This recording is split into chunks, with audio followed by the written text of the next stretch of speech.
7. Her car was there again already.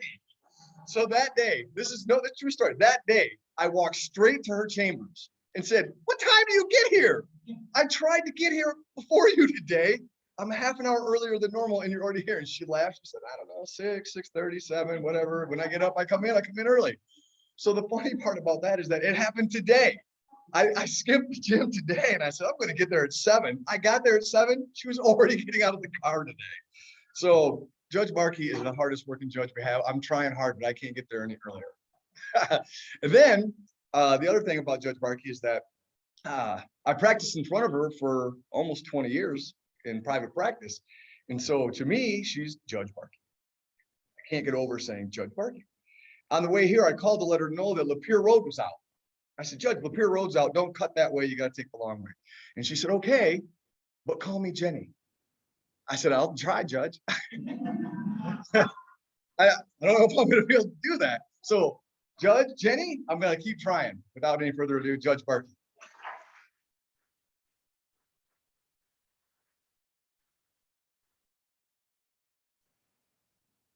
I cannot begin to tell you how honored I am to be here. And probably this is one of the best days I've had in my life in a while. And thank you so much for allowing me to share it with you.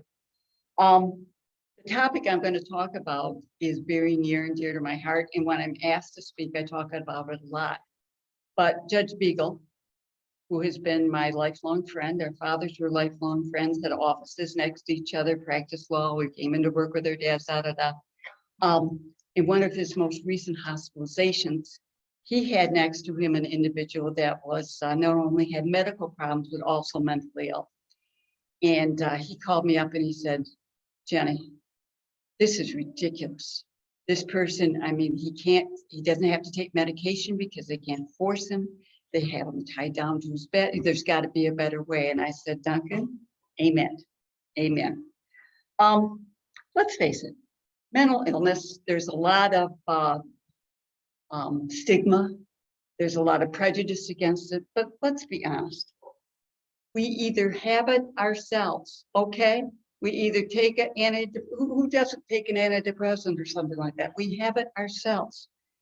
People we live with, work with, love, have it. It is a disease. And for millions of years, it's been a deep, dark secret. I've actually had individuals who used to wear black robes that came to me, wanted some help with somebody they loved that was mentally ill. But when they found out they might have a public file, "Oh, we don't want anybody." Come on, come on. If someone you care about has a mental illness, thank God it's not cancer. So I had been a judge for about 15 minutes. And for what seemed like the millionth time, I had somebody come into court and they raised their right hand and it was shaking like this. And they did the last thing in the whole wide world they ever thought they would do. And then ask a judge to sign a court order that a cop come to their house and pick up their wife, their husband, their daughter, their son, grandchild, and involuntarily take them up to the hospital and be evaluated for mental illness. And the millionth time when when they had to give me the right statutory criteria and I was able to sign it, they looked so relieved. And then I had to tell them the truth, that this is not the beginning of the fix. This is the beginning of the roughest road they're ever going to go down in their life because of the way the law is. Of course, the police will pick them up. Of course, the police will take them up to Hurley or McLaren. Those 2 spots. But if anything I've learned, many things I've learned dealing with the mentally ill, they're the best actors and actresses known to man. If I had a box of Academy Awards up on the bench with me, I'd be out all the time because they can go in there and talk the way out. My mother's, I didn't talk the way out. Or if they are kept, the moment, the second, the instant they're stable on medications, which they can be made to take, they're out. And guess what? There ain't nothing they can get on to keep them going. The best that can happen, short-term court orders that expire. There's some that are so ill that they need long-term hospitalization. There isn't any. And, it's just an unhappy circumstance that we deal with very poorly. So up came to me after that, like I said, 15 years ago. And it was a gentleman by the name of Stephen Mays who worked for Genesee Health Systems. And he said, Judge, can I talk to you for a minute? I said, sure. And he said, you ever heard of a mental health court? And I said, is it better than, you know the word I was going to say, but I didn't say it. I would swear, but Zach's here. And there wasn't one here in Michigan. And we went down and we saw one in Ohio. We did a bunch of research and we put one together. What it is, a program for people who are mentally ill. And as a result, is not participating in treatment that they need, they get themselves in trouble. I see people anywhere from public urination to attempted murders. Okay, a whole spectrum. And instead of going the usual way, jail, prison, etc., they come to my program and stay for a year to 18 months. The first thing they're made to do because I say, you take your medication or you go to jail on your criminal charge. You take your medication, you go to prison on your criminal charge. I can, of course, quite frankly. And I really, really, really am a strong advocate, although I did not go, I went to the same medical school that most of you went to, Dr. McCullough, that's where we actually went. But from my observations, shots really, that last long term, really, really, really helped them stay on their medications and to enjoy the success of being on their medication. And then after we get them stable on medication, we work on all other aspects of life. And I see anywhere from street people, okay, that been living down the streets for 20 years and, getting them into a good shelter is probably the best goal we have, to people who have college degrees, have families, have this, have that. And we help them take care of their legal problems. A lot of them have substance problems too. We got to deal with those. And places to live. They need inpatient treatment all the way up to graduation date. And our goal, our hope, is that we have built for them a foundation on which they'll be more motivated to stay on their medications for life. Now, why is that so tough to do?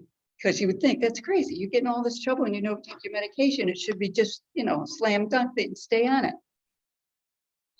The best way I can describe it is that when they're off their medications, I had a good day today. I remembered to iron my skirt last night before, and I drove here and the line wasn't long in Starbucks and, heard my cases and, things are going well. But that's kind of boring. When you're off your medication, you wake up, you realize you are the only God. I mean, and you go from there. That is hard to give up. Plus, they have messed up so many things in their lives that when they're on their medications, they realize it.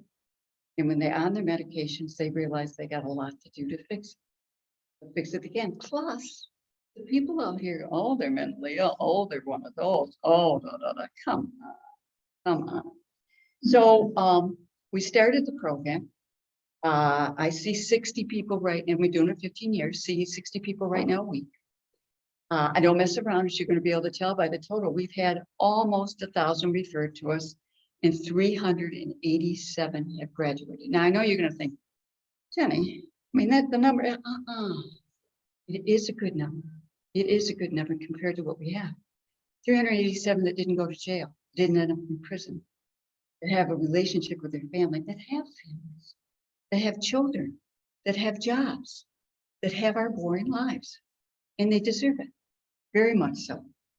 So I'm very enthusiastic about this program, and I'm going to do it until God says I can't do it anymore. And He gave me a break now, so I get to keep going. But let me tell you how the system works, the ones we don't get into the program. And the best way that I can describe for you to tell you about that is Casey Foley. Casey, born in 1976, had his first involuntary pickup, like I described, in 1997.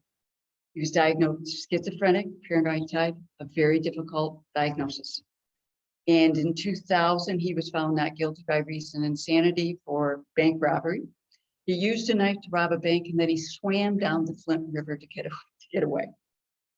multiple hearings where they should have continued treatment or what should be done.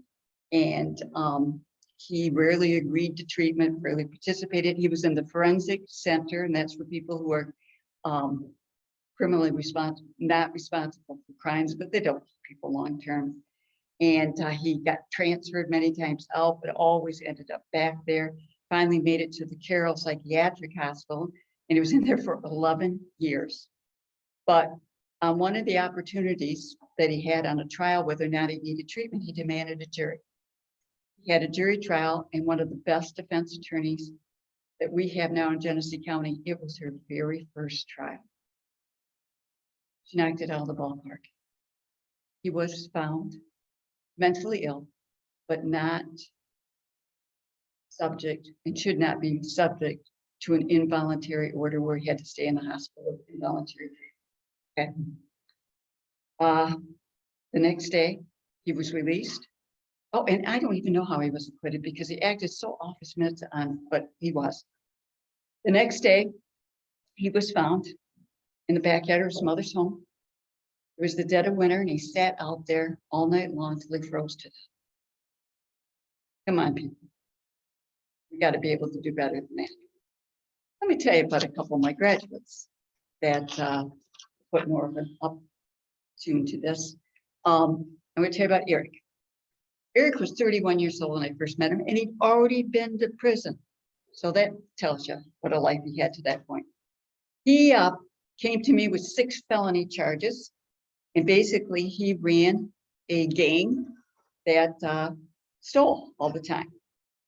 He didn't believe he was mentally ill or that medication was for anybody but the weak. But he was cooperative in the program, and he took his medication by injection, which I insisted. I mean, if the doctor prescribed, insisted. And I knew it was working.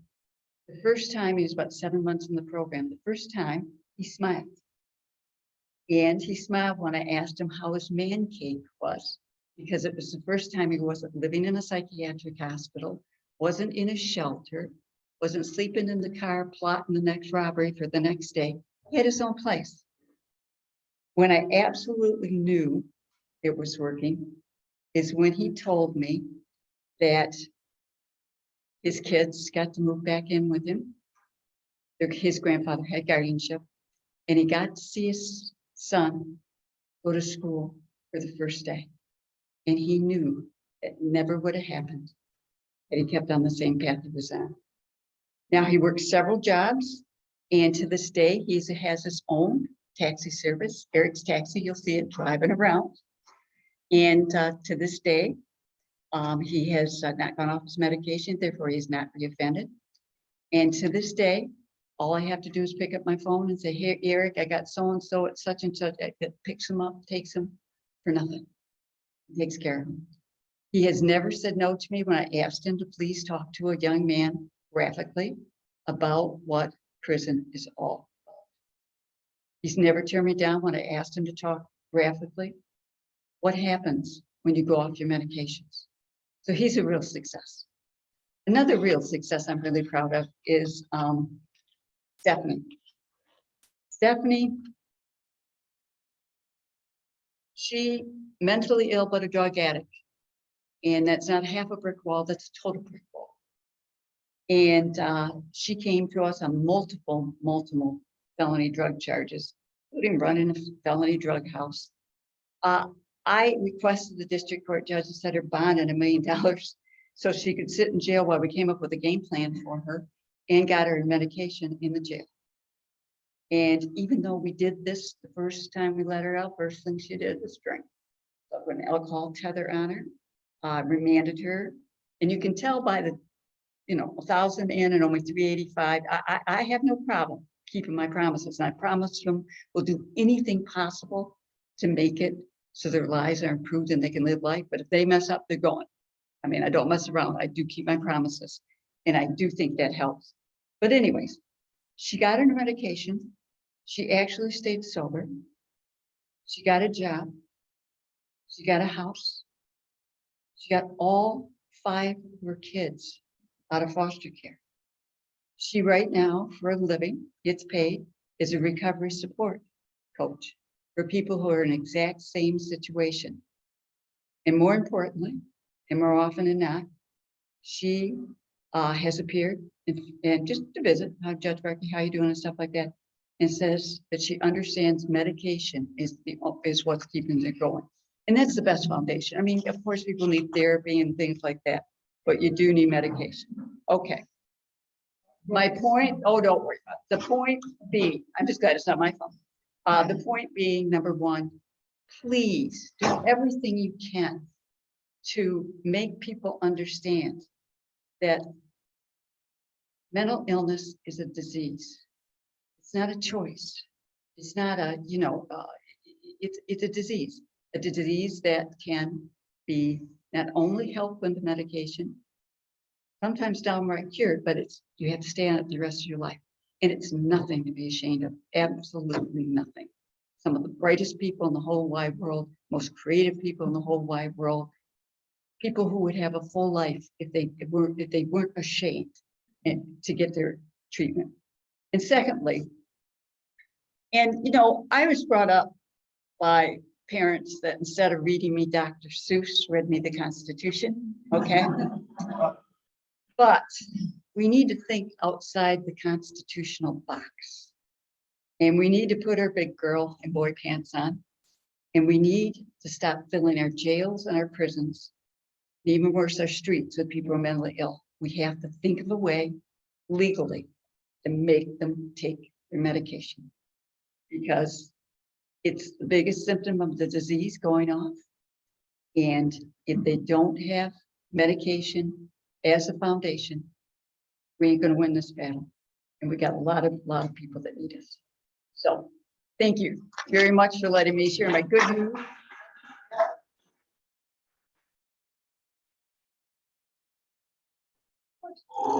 Thank you, Judge Barkley, for a great presentation. I can say that I've been in your courtroom for a family member. I don't know if you remember it. I'll remind you of the person. You will remember it. And like you said, very good actor. And you did not sign the order because of how good of an actor they were. And but yeah, this is not an uncommon thing. It does affect so many families around our community.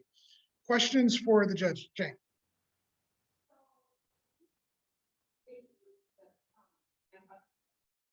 Yeah.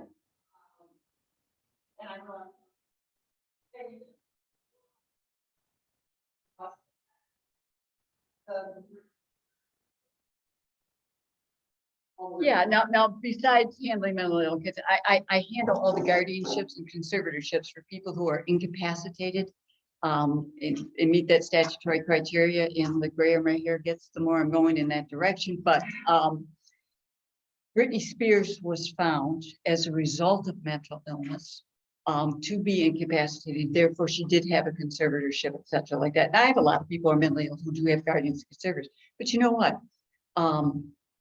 If they get on their medication, stay stable on medication for a sufficient period of time, I terminate them. They've earned it. They've earned it. And the reason she stayed on for years and probably the loss is probably either she didn't challenge it or she didn't participate in mental health treatment. Yes.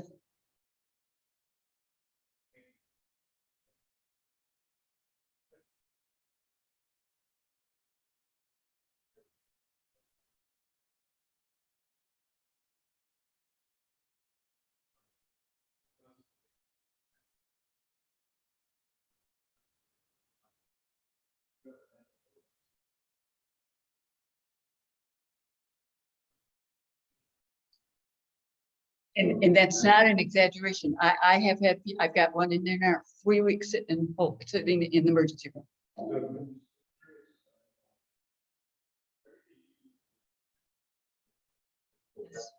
Yeah.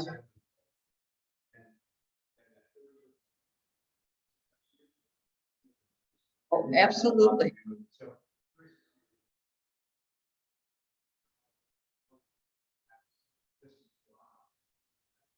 Well, there are people, as you know, Dr. McCullough, that are so mentally ill that their baseline is not going to be where they can live in the world with us. It just doesn't, it's impossible. And we have to invest in facilities. We don't have to call them psychic, in facilities in which they can live. That'll take care of part of it. The other part of it is to have short-term spots for people. Now, Genesee Health Systems, now, this program I have is 100% coordinated with them, 100% with the jail, all the police agencies and those kinds of things. But if we would have short-term places where we could put people, almost like rehab, like we do for drug rehab, if we had that, but you know what? Not only do we have to ignore the Constitution somewhat, we're also going to have to spend money. But aren't we spending it now? Wouldn't you rather spend it for someone to get help than spend it on prison, jails, those kinds of things? So yeah, we need to look at long-term facilities. We need to pay for them. And it's our obligation for the people we need to take care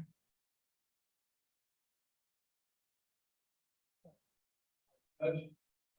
What about I work in an elementary school. of. I see great challenges there. How do you? I used to have a juvenile mental health court. I had it for 9 years. And because of financial reasons, they made me stop. And I really, really regret that because we did so well with kids. And it's better that there's a lot of mentally ill kids. I don't know why, I don't know, because more people are using marijuana or whatever like that, but we have a lot more mentally ill kids right now. And if we could start with them on medication, the right medication at a younger age, I graduated so many, and I have so many that come back and visit me. But financially, I'm ready to do it, but financially they weren't ready to let me start it, so I had to stop it not too long ago, but I've been mentioning.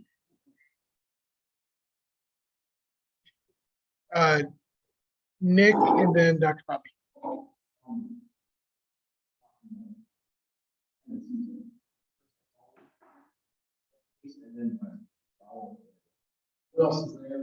Oh, yeah, there's, and Zach's gonna help you. There's medication, there's therapy. I don't know why talking about things you don't want to talk about with somebody who doesn't even know you helps, but it really, I've seen it help. Then there's, it just all depends on the person.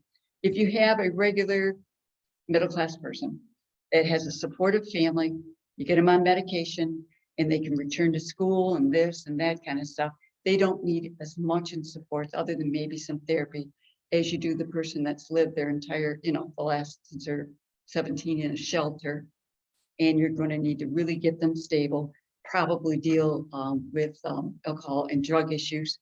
Then that we have vocational training available. We have educational training available. We've got jobs. We've got mentors for them.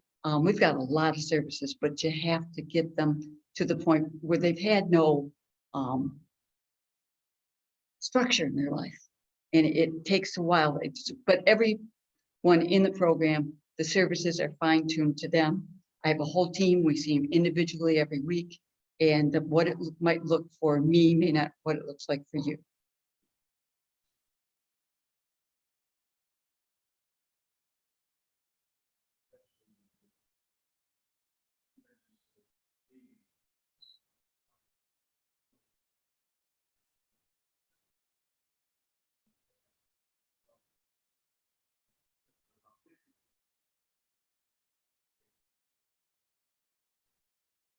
And that affects the brain's developing.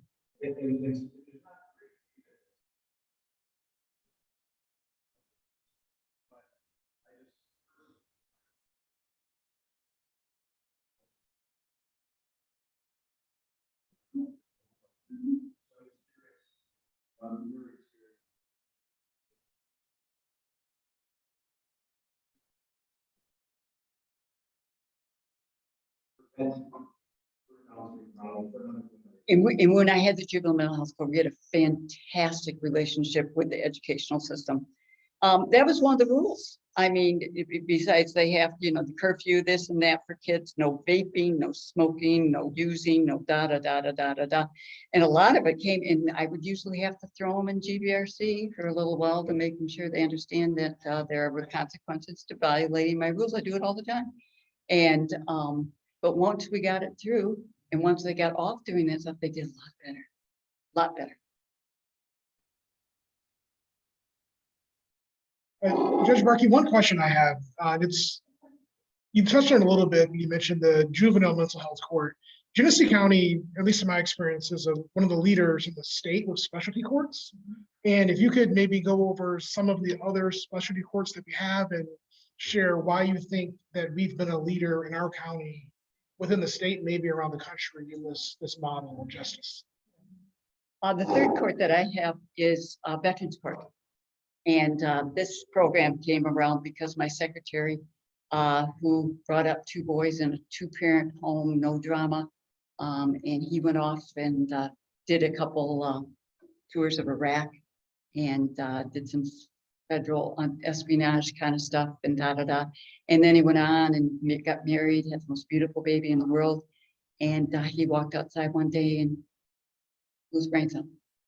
And through her agony and her grief, she researched and found out that 22 veterans a day do that, and things are happening to them, which isn't like mental illness starts in the beginning, but this is because of trauma that they suffer as a result of their service.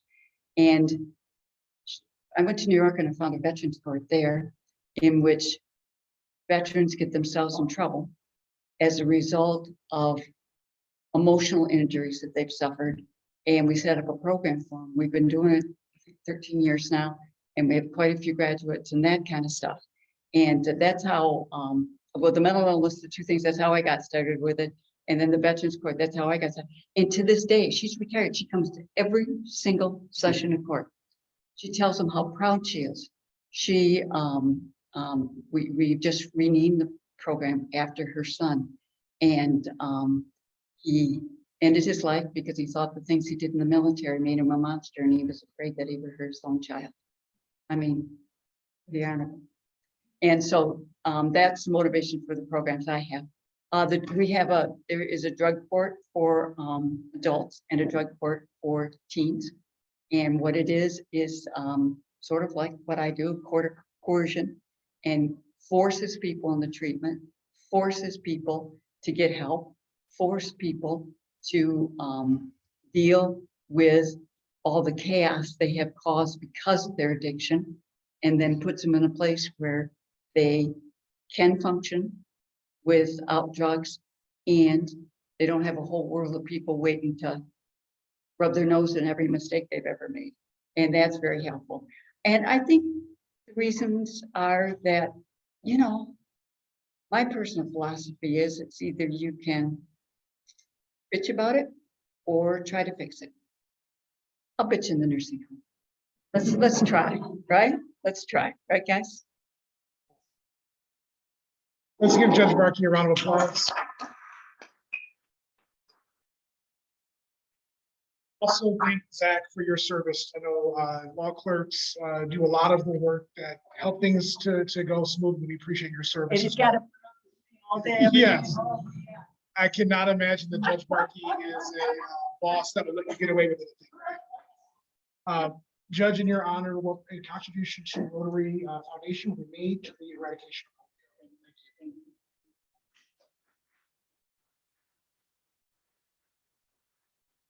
So thank the following Rotarians for their service today. Joy Peterman for a wonderful inspirational message. Thank you, Joy. Judge Christensen, thank you for doing a great job introducing Judge Markey. George Animick, thank you for bulletin notes. Bob set up a takedown, and Marissa as our Zoom host online. Please join us. We're keeping a Genesee County theme. Please join us next Friday for a presentation from our county sheriff, Chris Swanson, with an overview of mass shootings and ghost gun issues. Yes, Judge. Oh, come to the.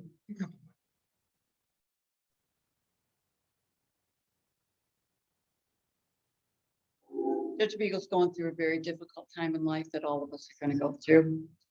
And I think you all love him as much as I do. I mean, have you ever met a man like that? Have you ever heard him whine because he ended up in that wheelchair? Have you ever heard him? I mean, he's the most positive person in the world. And any positivity we could send in his direction I volunteer to do his cases, and I'll do anything to help him because I want him to feel that he has an absolute possibility of coming back. And so any note you could send him, and anything positive you can send, call him up and ask him a question, advice. He loves to be needed. And this is his life right here. Participating in this kind of thing in his court. And it would mean so much. So thank you.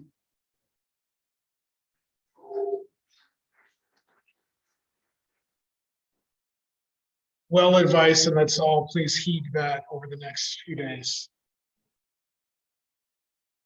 I hope to see many of you tomorrow downtown as we do our cleanup projects. And if not, we'll see you next Friday. I do want to thank in advance past President George and President-elect Elizabeth. I'll be at a work event, and Elizabeth has gone through her President-elect training program. And so she and George are going to, I think, do a maybe tag team or do-si-do or something up here.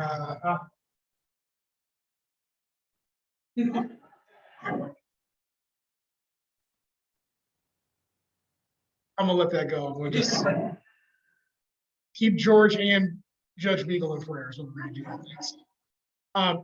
Please join us next week, and until then, please serve to change lives. We are adjourned.